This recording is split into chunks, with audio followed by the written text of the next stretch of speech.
In this video, I'm going to talk a little bit about the different types of adhesives you can use for collage. So this is probably the most familiar to people. It's the Elmer's school glue. We use this a lot in preschools and elementary schools. And this is a clear version, but the white school glue, the typical white school glue, works exactly the same way. Remember, that also dries clear. This one, the best use I found for this particular clear glue is in making gack or slime, because you get a clear slime, and that's kind of an interesting different material for kids. Although you have to be a little careful with the recipe because it doesn't work exactly the same way as the white glue in slime. So this kind of bottle, sometimes people don't like to use with children because, of course, children's inclination is to make the big puddle of glue, right? Because that's very fascinating and sensory for them. So I recommend using a bottle like this and maybe only filling it halfway, or they even sometimes sell smaller bottles of this glue, and that's the perfect size for kids who really enjoy that sensation of all the glue coming out on their paper, but also you don't want to waste too much glue or just have giant puddles, which take a very long time to dry. So look for some smaller containers of this, and it's always good to be able to refill. So you know, these big giant containers of school glue are sold at Discount School Supply and other school supply catalogs, and you can use those to refill these little bottles and use the bottles for a longer time. These are both craft glues, Mod Podge and tacky glue, and you can see that the Mod Podge has that non-toxic symbol on it. I'm pretty sure this one does someplace also. Sorry, I thought I saw it earlier. It does say that it conforms to non-toxic standards on there. So these are both used more often in craft projects, and this one I don't like as much for kids because it's really thick, and so if you're using the glue bottle, it takes a lot of this to try to get the glue to come out. It works okay if you're using a brush with it. And then the Mod Podge, you know, this is kind of a specialty thing. One of the things it works nicely for is Mod Podge makes a nice finish on things. You can use it almost like a varnish. It doesn't last as long as varnish, but it's a nice thing to like paint over the top of projects also. So there can be some uses for these, but this is the cheapest and the most versatile glue. Another glue that they talk about in Rapunzel Supermarket, the textbook, is this PVA glue, and I have to say that the stuff I have does not have a non-toxic symbol on it. So she says it's non-toxic. I would just make sure that you're reading the label to make sure that it is before you use it with children. And I use it for bookmaking because it's archival. It doesn't yellow as it ages. But again, I would just use the Elmer's glue for most projects.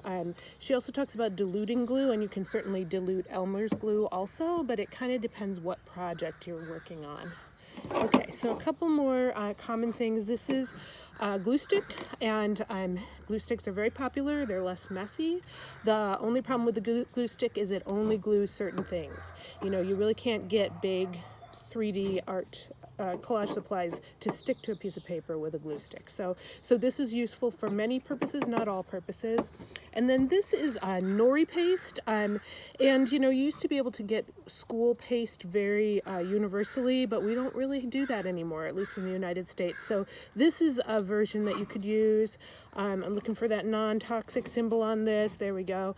And it's this thick, gooey stuff. And then, you know, you can use this on like a palette or a meat tray, or, you know, something where kids can kind of scoop it off. It has a nice three-dimensional look to it. And the other nice thing about this paste is that it will stick really big things to your paper. Okay. So I'm going to show you using a tub for glue and brushes. I'm pour a little bit of my clear glue into that tub. And then what I did is I just took like a yogurt container and I cut some holes in the top. So now we can stick the brushes in here. And the nice thing about this is it's pretty sturdy. It's not going to tip over, and also children can apply a limited amount of glue. Also, you can teach them a little bit about like wiping off their glue. And of course you can just use regular paintbrushes for glue. It's really important to clean them really well with soap afterwards, or else they become very stiff brushes. Also, they sell these special glue brushes. Again, school supply catalogs, maybe in an art store, and they are not very good for painting, but they're excellent for putting glue onto things. Now I'm going to make a little homemade paste. There's a good recipe in your textbook in Rapunzel's Supermarket for homemade paste. This is a very simple version of paste.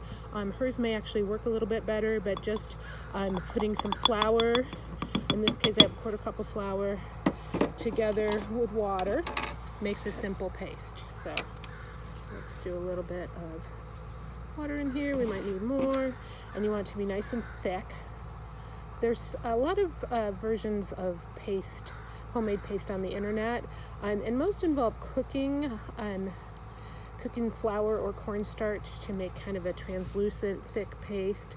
Some of them have corn syrup in them and vinegar, and actually this one suggests putting a little bit of salt in also, because the salt will keep it from molding. And that's one of the issues with this non-cooked homemade paste, is that can often get kind of, the kids can put it on real thick and then it doesn't dry very fast and it can get kind of moldy or spoiled. So the salt will really help.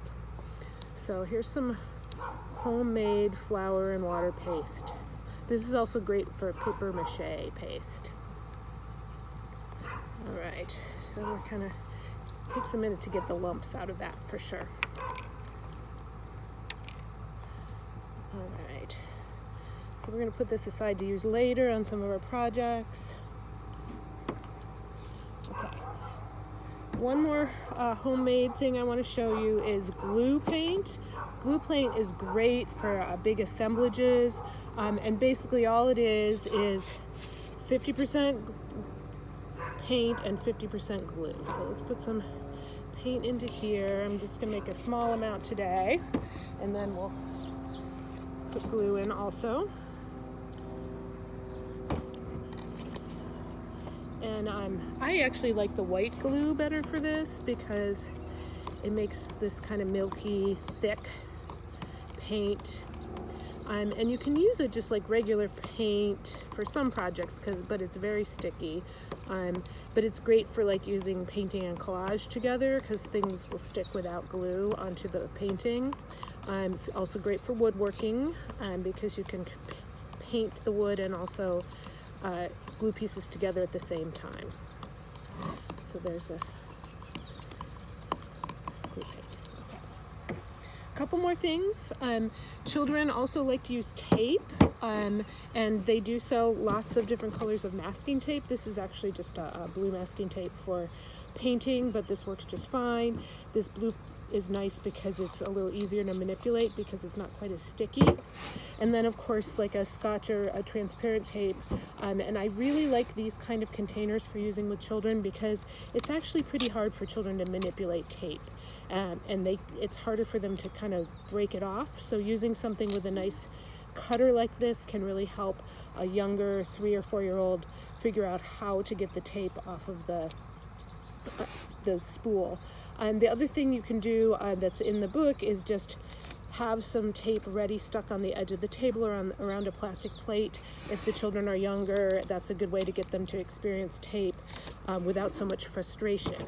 And I would say gauge your children's abilities, and then go from there. Decide how to present the tape, because it's a great challenge, and it's also a great independence thing to be able to get their own tape, but it also can be a frustration if the children really just are too young and don't have the skills. So here's another fastener that children are pretty fascinated with, is a stapler, and this is something that is hard for younger children. It's usually something I use with 4-year-olds and older, because when you do a staple, you have to push down hard, and you have to hear it kind of go click, click, and then you know that you've actually got a staple. So a lot of children are kind of pushed halfway down and they'll get frustrated. So often I tell them to listen for the clicks when they're doing stapling, or help them with it, or just wait until I feel like they're developmentally ready to do it.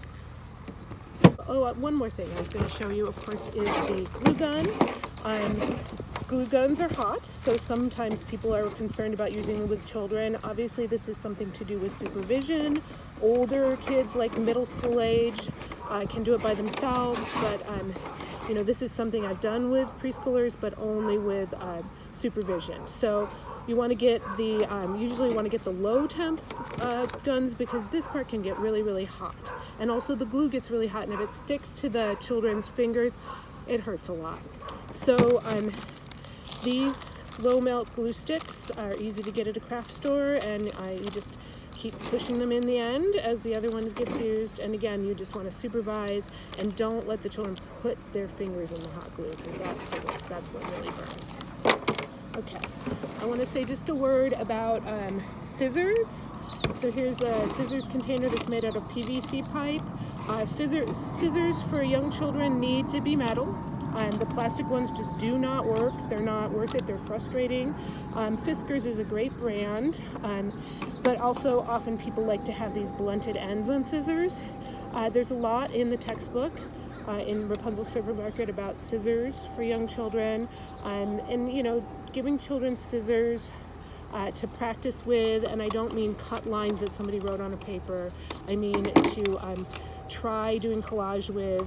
It's a great opportunity for them to really start to practice their small motor skills. This is an example of, this is a plastic scissor, but see how it has a metal edge on it, so that's something that would be successful in cutting paper.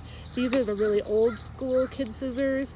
These are not quite as tight or sharp, so they're a little harder to manipulate, and they have some pretty pointy ends. So again, I really do recommend these Fiskars. They also sell scissors for kids that have kind of a different lines, wavy lines and stuff that they cut. Oh, here's an example of that. And those are kind of fun, but they're certainly not necessary materials.